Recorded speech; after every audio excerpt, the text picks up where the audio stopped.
Okay, so a friend of ours, she just made a meal by grabbing things that she had on hand, and it was sort of a Mexican uh, dish.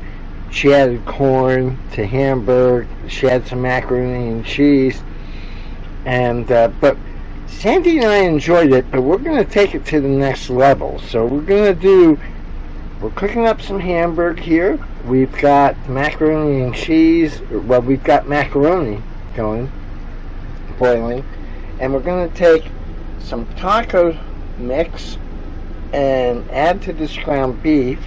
Then we're going to add Mexican cheese to the macaroni and cheese, and we're going to put in some Rotel stuff that we have, and we're going to use Mexican cheese too. So we're going to see if we can make this a little bit. I mean, her recipe was good, but it's just grabbing stuff out of the fridge, and we want to see if we can invent a new dish, something nice.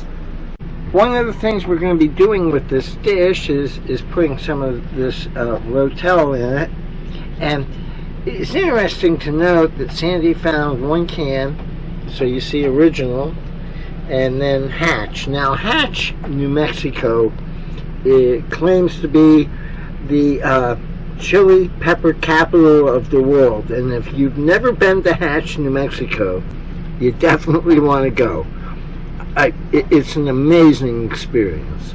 So we've got 1 pound of hamburger. We've added the taco mix, but we've only added 1/2 of the amount of liquid it calls for, in the anticipation that we're going to be adding other liquid from like the Rotel chilies and things like that.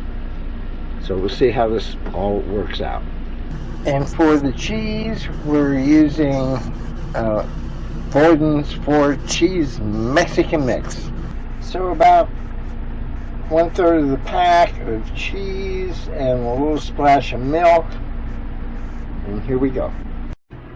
Okay, so we've stirred in the 4 cheese Mexican mix, about 2/3 of a pack of it, and a 1/2 can of Mexicorn, and we're gonna see how this tastes.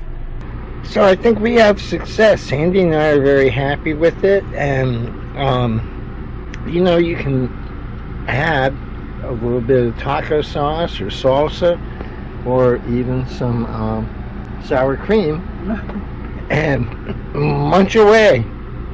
This is a great score.